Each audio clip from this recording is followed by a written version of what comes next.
വാഗ്ദാനങ്ങൾ ഒരു മനുഷ്യൻ പ്രാപിക്കുന്നത് എങ്ങനെയാണ്? ഉടമ്പടിയിലൂടെയാണ്.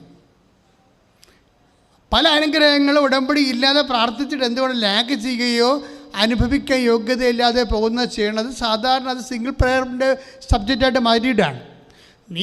നിൻ്റെ പ്രാർത്ഥനാ വിഷയം അതിൽ നീയുണ്ടോ ദൈവം ഉണ്ടെങ്കിൽ അത് മിക്കവാറും ഉടമ്പടിയിലേ അവസാനിക്കത്തുള്ളൂ. നിൻ്റെ പ്രാർത്ഥനാ സബ്ജക്റ്റ് അതിൽ കക്ഷികളായിട്ട് നീയുണ്ടോ, അതിൻ്റെ എതിർവശത്ത് ദൈവമുണ്ടോ എങ്കിൽ എപ്സഫാത്തോ ദാറ്റ്സ് എ കവനൻറ്റ്. അത് ഉടമ്പടിയാണല്ലോ. അത് ഉടമ്പടിയാണെന്ന് അറിയാത്തത് കൊണ്ടാണ് നീ പ്രാർത്ഥിക്കുകയും ചെയ്യും, കള്ളു കുടിക്കുകയും ചെയ്യും, പ്രാർത്ഥിക്കുകയും ചെയ്യും, നാട്ടുകാരെ പറ്റുകയും ചെയ്യും, പ്രാർത്ഥിക്കുകയും ചെയ്യും, വ്യഭിചരിക്കുകയും ചെയ്യും. അതെന്താ കാര്യം? ഇത് ഉടമ്പടിയാണെന്ന് അറിയാൻ പാടില്ലാത്തവരെ പ്രാർത്ഥനയെ ദുർവിനിയോഗിക്കുന്നതാണ്. കാര്യം എപ്പോഴും നമ്മൾ ദൈവത്തോട് ബന്ധപ്പെടുകയാണെങ്കിൽ സ്വാഭാവികമായിട്ട് വചനം എന്ത് പറയും? നിനക്ക് ലഭിക്കണമെങ്കിൽ 1 യോഹന്നാൻ 5:14 1 നിൻ്റെ ആഗ്രഹങ്ങൾ എന്താണ്? നിൻ്റെ ആവശ്യങ്ങൾ അവൻ്റെ മനസ്സിന് അനപേക്ഷിക്കണം. ഒന്ന് വായിച്ച വചനങ്ങൾ.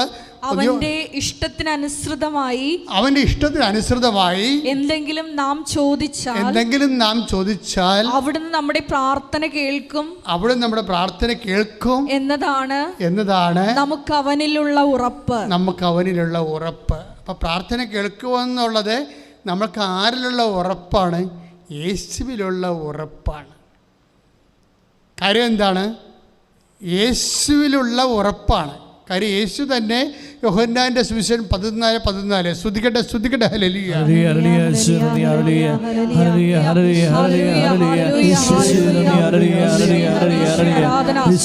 യോഹന്നാൻ 14:14 എൻ്റെ നാമത്തിൽ നിങ്ങൾ എന്നോട് എന്തെങ്കിലും ചോദിച്ചാൽ ഞാനത് ചെയ്തു തരും. അതാണ് ഉറപ്പെന്ന് പറയണത്.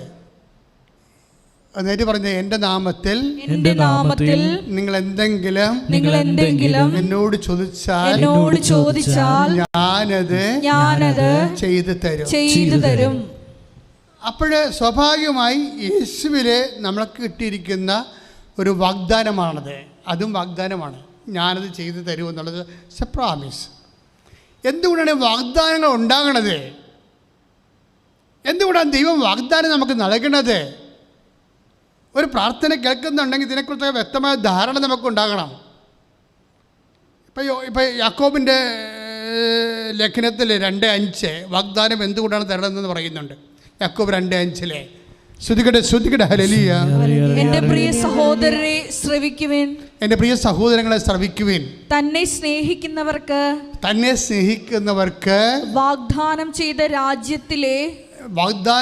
രാജ്യത്തിലെ അവകാശികളും വിശ്വാസത്തിൽ സമ്പന്നരുമായി ദൈവം തിരഞ്ഞെടുത്തത് ലോകത്തിലെ പാവപ്പെട്ടവരെയാണ്. അപ്പോൾ വാഗ്ദാനം നൽകുന്ന ആർക്കാണ്? തന്നെ ദൈവത്തിന്റെ ഒന്ന് വായിച്ച് വാഗ്ദാനം നൽകുന്നത് ഒന്ന് വായിച്ച് തന്നെ സ്നേഹിക്കുന്നവർക്ക് വാഗ്ദാനം നൽകുന്ന ആർക്കാണ്? തന്നെ സ്നേഹിക്കുന്നവർക്ക്. അപ്പോൾ ദൈവത്തെ സ്നേഹിക്കുന്നവർക്കുള്ള സമ്മാനമാണ് വാഗ്ദാനമായിട്ട് ദൈവം നൽകേണ്ടത്. 8850 വാഗ്ദാനങ്ങൾ ദൈവം തന്നിട്ടുണ്ട് 4000 കൊല്ലത്തിനുള്ളിലേ. അതിലേറ്റവും വലിയ പ്രോമിസ് പരിശുദ്ധാത്മാവ് നൽകിയാണ്, അത് സംശയമില്ല. കാരണം വെച്ച് കഴിഞ്ഞാൽ അതിന് ഏറ്റവും വലിയ പ്രോമിസ് എന്ന് പറയുന്നത് വാഗ്ദാനം പരിശുദ്ധാത്മാവാണ്. പക്ഷേ പരിശുദ്ധാത്മാവിലേക്ക് വരുമ്പോഴേ എനിക്ക് പലപ്പോഴും സങ്കടം തോന്നിയിട്ടുള്ളൊരു വിഷയം എന്താണെന്ന് വെച്ച് കഴിഞ്ഞാൽ, ഉടമ്പടിയിൽ എല്ലാ ദിവസവും ലോകത്തിൽ, ഞാനത് എളിമയോടും വിനയത്തോടും തന്നെ പറയുകയാണ്, ലോകത്തിൽ എല്ലാ ദിവസവും സാക്ഷ്യം പറയുന്ന ഒരു സ്ഥലമാണിത് ഈ അൾത്താറ. ഭംഗിവാക്കല്ല, എല്ലാ ദിവസവും പറയും. പ്രഭുവച്ചനാണെങ്കിൽ ഇപ്പോഴ് അതിനുവേണ്ടി മാത്രം ഇരിക്കുക.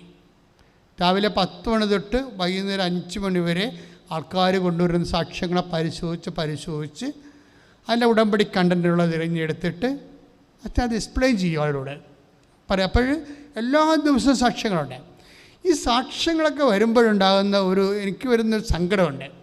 കാര്യം ചില ആൾക്കാർ ഉടമ്പടിയുടെ ആത്മാവിനെ തൊടും, പക്ഷെ 95% ആൾക്കാരും ഉടമ്പടി ആത്മാവിനെ തൊടത്തില്ല.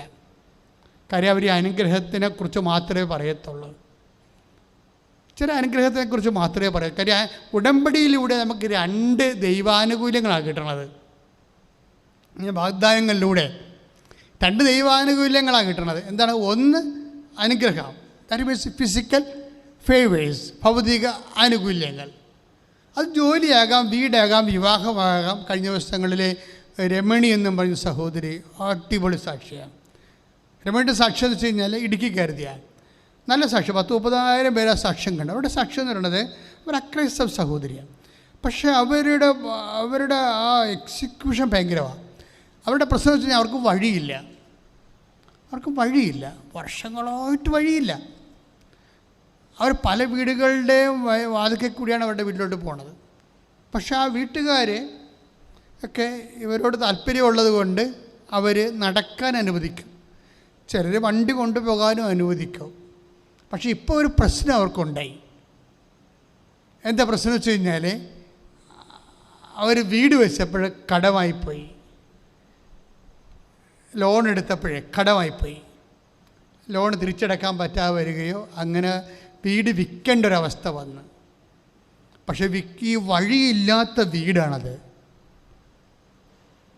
വഴിയില്ലാത്ത വീട് എങ്ങനെ വിൽക്കാൻ പറ്റും? മറ്റുള്ളവരുടെ ഔദാര്യം കൊണ്ടാണ് ഈ ആ വീട് കെട്ടിപ്പൊക്കാനുള്ള കട്ടയും കല്ലും മണ്ണും സിമൻറ്റും ചരലും കമ്പിയും ഒക്കെ വലിച്ചുകൊണ്ട് പോകുന്നതെങ്കിലും വീട് വെച്ചെങ്കിലും വഴിയില്ലാത്ത വീടാണ്. അല്ലേ? രമണി അത് നന്നായിട്ട് പറയുന്നുണ്ട് കേട്ടോ. എന്നുവെച്ചാൽ വഴിയില്ലാതെ മാത്രമല്ല, പ്രമാണത്തെ പോലും വഴിയില്ല.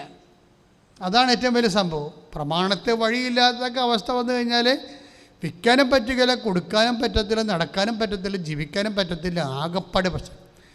പക്ഷെ ഇവർ എന്നാ ചെയ്തു വെച്ച് കഴിഞ്ഞാൽ ഇപ്പം ഇത്തരം വഴി വിൽക്കുകയും ചെയ്യണം. പക്ഷേ ഇനി വിൽക്കണം എന്ന് പറഞ്ഞാൽ ആൾക്കാരെന്താ ചെയ്യാൻ പോണത്? അടുത്തുള്ളവർ വഴിയില്ലാത്തതായ കാരണം നക്കാപ്പൈസ കൊടുത്തിട്ട് അത് വാങ്ങിക്കാൻ നോക്കും. കാര്യം അവർക്ക് വിൽക്കാൻ പറ്റത്തില്ലല്ലോ. അപ്പം അതുകൊണ്ട് അത് ചൂഷണം ചെയ്യും. അവരുടെ ഒരു അക്കടി വീണ് കിടക്കുന്ന ഒരവസ്ഥയെ മാക്സിമം ചൂഷണം ചെയ്തിട്ട് മനുഷ്യത്വം ഇല്ലാതെ അത് പെട്ട വിലക്ക് അത് ചക്കരക്കാശിനത് വാങ്ങിക്കുകയുള്ള ആൾക്കാർ ചെയ്യുന്നത്. ഞങ്ങൾക്ക് ആവശ്യമില്ലെന്ന് പറഞ്ഞിട്ട് ഇതിൻ്റെ അവസാനം വില കുറച്ച് വേറെ ആരും വന്ന് എടുക്കത്തുമില്ല. വഴിയില്ലാത്തത് പ്രമാണത്തെ പോലെ വഴിയില്ലല്ലോ. അപ്പം നിങ്ങളവർക്ക് ഈ ഉടമ്പടിയിലൊക്കെ വരുന്ന വിഷയങ്ങളെന്നൊക്കെ പറഞ്ഞതേ നമ്മളെ കേട്ടാൽ തന്നെ പേടിച്ചു പോകുന്ന വിഷയമാണ്. കാര്യം അവരെ സംബന്ധിച്ചിടത്തോളം എന്ന് ചിന്തിക്കുക, പ്രമാണത്തെപ്പോലും വഴിയില്ല. എത്രയോ കേസുകൾ ആ പ്രമാണത്തെപ്പോലും വഴിയില്ല എന്നിട്ട് വിൽക്കാൻ പറ്റാതെ കിടക്കുന്നത്. അവിടെ വീട് വെക്കാൻ സമ്മതിക്കത്തില്ല. വഴിയില്ലാത്ത സ്ഥലത്ത് കൂടി ഒരു വണ്ടി കൊണ്ടുപോകാനോ ഒരു 2 വീലറോ അല്ലെങ്കിൽ ഒരു 3 വീലറിൽ കുറച്ച് മണ്ണ് കൊണ്ടുപോകാൻ പോലും ആൾക്കാർ സമ്മതിക്കത്തില്ല. അപ്പം അങ്ങനെയുള്ളൊരു അവസ്ഥയിലാണ് ചെന്ന് പെട്ടിരിക്കുന്നത്. പക്ഷേ ഇവർക്ക് ആൾക്കാരുടെ ആനുകൂല്യങ്ങൾ കൊണ്ട് തന്നെ വീട് വെച്ചെടുത്തു. പക്ഷേ ഇപ്പം കടമായിപ്പോയി. അപ്പം അത് വീട് വിൽക്കണം. വഴിയില്ലാത്ത വീട് എങ്ങനെ വിൽക്കും? പ്രമാണത്തെപ്പോലും വഴിയില്ലാത്ത വീട് എങ്ങനെ വിൽക്കും? ഇത് ഒരു അസാധ്യമായ കാര്യങ്ങളെക്കാൾ ഉപരി ഒരു ദുർഘടം പിടിച്ച വിഷയമാണ്. എന്നിട്ട് ഇവർ വന്ന് ഉടമ്പടി ചെയ്യും. അതാണ് വിഷയം. ഇവരൊന്ന് ഉടമ്പടി ചെയ്യും. ഉടമ്പടി ചെയ്യുന്ന മുമ്പ് ഇവരൊരു കാര്യം ചെയ്യും. ആ വീട്ടുകാരുടെയൊക്കെ ഒന്ന് വിലക്ക് ചോദിക്കും. വിലക്ക് ചോദിക്കുമ്പോൾ അവർ പറയും ഞങ്ങൾ വഴി കൊടുക്കണില്ലെന്ന് പറയും. അതിലൊരാൾ വഴി കൊടുക്കണില്ല, പിന്നെ വിലയെക്കുറിച്ച് നമ്മൾ വില ഉദ്ദേശിക്കണില്ലല്ലോ എന്ന് പറയും. പിന്നീട് മധ്യസ്ഥന്മാരെ വെച്ച് ചോദിക്കും. അപ്പോൾ താങ്ങാനാവാത്ത വില പറയും. അത് കൊടുക്കാൻ ഉദ്ദേശിച്ച് പറയണതല്ല, കൊടുക്കാതിരിക്കാൻ പറയണ വിലയാണ്. അപ്പോൾ ഇങ്ങനെ ഒരു അവസ്ഥയിൽ ഇതാണ് അവസ്ഥ എന്ന് പറയണത്. 119:26 അവസ്ഥകൾ. എടാ അയാളുടെ ഇപ്പോൾ രമണിൻ്റെ അവസ്ഥ കണ്ടില്ലേ? അപ്പോൾ രമണി എന്ത് ചെയ്യും? എൻ്റെ അവസ്ഥകൾ ഞാൻ അങ്ങയോട് പറഞ്ഞപ്പോഴേ അങ്ങതിന് ഉത്തരം നൽകിയെന്ന്. രമണി വന്ന് മാതാവിൻ്റെയൊക്കെ വന്നിട്ട് എൻ്റെ അവസ്ഥ ഇതാണെന്ന് പറയും. അവസ്ഥ ഇതാണെന്ന് പറഞ്ഞിട്ട് ഉടമ്പടി ചെയ്യും. അവർ ഉടമ്പടി ചെയ്യുമ്പോൾ സംഭവിക്കുന്ന ഒരു വിഷയമുണ്ട്. ഒരാഴ്ചക്കുള്ളിൽ ആ സാക്ഷ്യം നമ്മൾ ഇന്നലെ ഇട്ടിട്ടുണ്ട് ആ സാക്ഷ്യം. അതായത് ആ പെട്ടെന്ന് അതിലൊരാളിൻ്റെ മനസ്സ് മാറും. മനസ്സ് മാറണ മുമ്പ് രമണി ഒരു കാര്യം ചെയ്യും. ഉടമ്പടി ഉപ്പ് കൊണ്ടുപോയി ആ വഴികളിലെല്ലാം വിശ്വാസപ്രമാണം ചെലുത്തൂളും. അപ്പോൾ എന്തങ്ങനെ ചെയ്യും? എന്നിട്ട് അതൊക്കെ പരസ്യമായിട്ട് പറയുകയും ചെയ്യും, ഒരു കുഴപ്പമില്ല. എന്ന് കഴിഞ്ഞാൽ ആ വഴി മുഴുവനും കർത്താവിൻ്റെ തിരുസന്നിധിയിൽ ഏൽപ്പിക്കുകയാണ്. അതൊക്കെ നമ്മൾ കാര്യം ചിലവർ പക്ഷേ 10 കൊല്ലം നമ്മൾ സെമിനാരി തിയോളജി പഠിച്ച് റോമിൽ ഇപ്പോൾ ഡോക്ടറേറ്റ് എടുത്താലും ഉപ്പ് വിതരണമുള്ള വിശ്വാസം കിട്ടത്തില്ല നമുക്ക്. അത് വേറൊരു വിശ്വാസമാണ്. ഹൃദയശുദ്ധിയുള്ളവർ ദൈവത്തെ കാണുന്ന വേറൊരു തലക്കനമുള്ള ആൾക്കാർ ജന്മത്തെ ദൈവത്തെ കാണത്തില്ല. കാര്യം അവരെന്നാ ചെയ്യണമെന്ന് വെച്ച് കഴിഞ്ഞാൽ അവരിത് കൊണ്ടുപോയി പലരുടെയും ദുരന്തമെന്ന് പറയണത് ദൈവത്തെക്കുറിച്ച് അമിതമായി പഠിച്ചു പോയതാണ് ഏറ്റവും കൂടുതൽ ആത്മീയ ദുരന്തമെന്ന് പറയണത്. എന്താ ഇതൊന്നും ഈ സിമ്പിളായിട്ടുള്ള മനുഷ്യന്മാർ ചെയ്തുകൊണ്ട് പോണ കാര്യങ്ങൾ അവർക്ക് മനസ്സിലാവത്തില്ല. ഇവർ സിമ്പിളായിട്ട് ചെയ്തത് എന്താ അറിയാമോ? അവർ ആ വഴി യേശു കർത്താവാണെന്ന് ഹൃദയത്തിൽ വിശ്വസിച്ചു. യേശു കർത്താവാണെന്ന് അവരധരം കൊണ്ട് ഏറ്റു പറഞ്ഞു. ദൈവം അവനെ മരിച്ചു എന്ന് ഉറപ്പിച്ചെന്ന് ഹൃദയത്തിൽ വിശ്വസിച്ചു. അപ്പോഴും നമുക്കെതിരെ നിൽക്കുന്ന പ്രതിലോമ ശക്തികളെ മുകളിൽ ക്രിസ്തുവിനെ പ്രഖ്യാപിക്കുമ്പോഴാണ് നമ്മൾ അതിൻ്റെ അടയാളമായിട്ടാണ് ഉപ്പ് വിതരണമൊക്കെ. പള്ളിയിൽ നിന്ന് വെഞ്ചരിച്ചൊക്കെ തരുന്നില്ലേ? സാധാരണ വെഞ്ചരിച്ച് കൊണ്ട് ജനറൽ ബ്ലെസ്സിങ് ഉണ്ട്, കൃപാസനത്തിൽ ഉള്ളതുപോലെ പർട്ടിക്കുലർ ബ്ലെസ്സിങ് ഉണ്ട്. ഓരോ വിഷയങ്ങൾക്കും വ്യത്യസ്തങ്ങളായ ബ്ലെസ്സിങ്സ് ഉണ്ട്. പക്ഷേ ഈ ബ്ലെസ്സിങ്സ് കിട്ടിയ ബ്ലെസ് ചെയ്തിരിക്കുന്ന വിഷയങ്ങൾ അത് കൈപ്പറ്റുന്ന ആൾക്കാർ അതേ പവറിൽ കൊണ്ടുപോയാണത് ഇംപ്ലിമെൻറ്റ് ചെയ്യേണ്ടത്.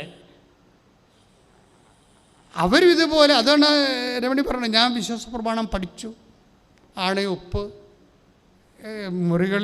വഴികളിൽ കൊണ്ട് വിതറിയപ്പോൾ അവിടെ യേശു കർത്താവായില്ലേ?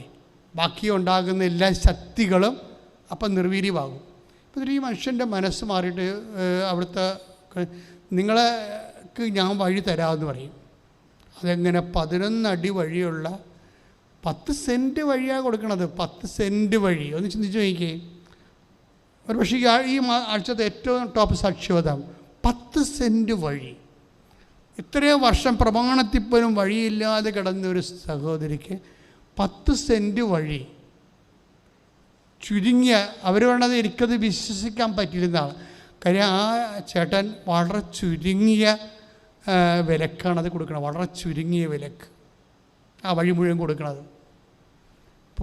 ഇപ്പം നടക്കാത്ത കാര്യമില്ല, പക്ഷെ നടത്തേണ്ടതുപോലെ നടത്താനുള്ള ആംബിയർ നമുക്ക് വേണം. ആ സാക്ഷ്യം ഒന്ന് ശ്രുതികട ഹല്ലേലൂയ.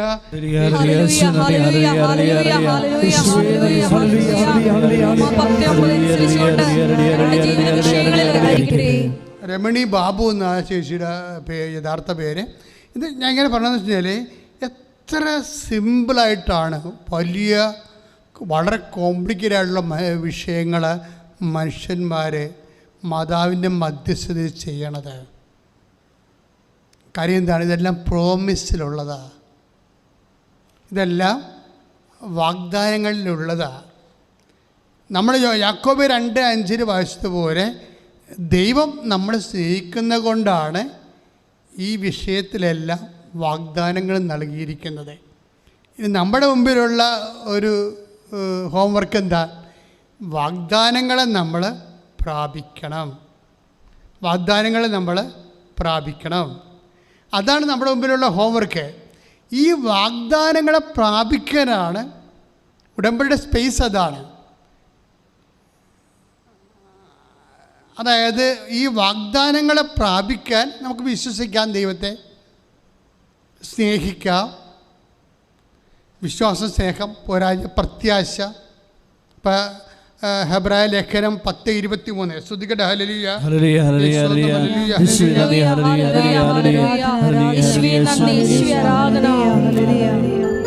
ഹെബ്രായർ 10:23 വായിച്ചോളൂ. നമ്മോട് വാഗ്ദാനം ചെയ്തിരിക്കുന്നവൻ വിശ്വസ്തനാകയാൽ. പ്രാർത്ഥിക്കുക. നമ്മളോട് വാഗ്ദാനം ചെയ്തിരിക്കുന്നവൻ വിശ്വസ്തനാകയാൽ നമ്മുടെ പ്രത്യാശ ഏറ്റുപറയുന്നതിൽ നാം സ്ഥിരതയുള്ളവരായിരിക്കണം. ഇത് ഭയങ്കരമായ ഒരു ക്യാപിറ്റൽ വേർഡ് ഓഫ് ഗോഡാണ്. അതായത് ഒന്നിനു വായിച്ചത് നമ്മളോട് വാഗ്ദാനം ചെയ്തിരിക്കുന്നവൻ. എന്താ അവൻ്റെ പ്രത്യേകത? അവൻ വിശ്വസ്തനാണ്.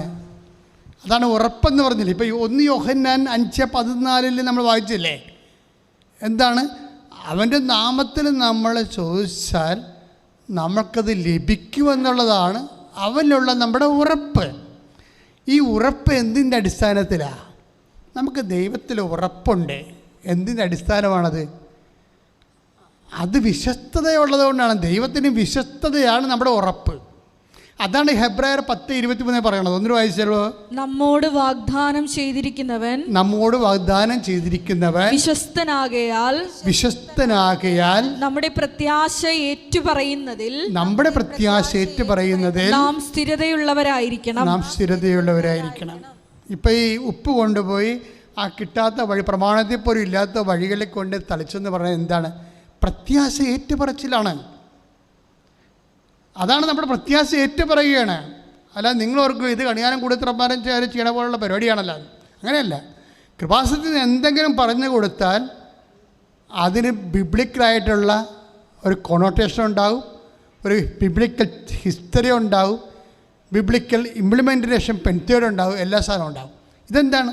ഹെബ്രായർ 10:23 കാര്യം നമ്മോട് വാഗ്ദാനം ചെയ്തിരിക്കുന്നവൻ വിശ്വസ്തനായിരിക്കയാൽ, വായിച്ചോളൂ, നമ്മുടെ പ്രത്യാശ ഏറ്റുപറയുന്നതിൽ നാം സ്ഥിരതയുള്ളവരായിരിക്കണം.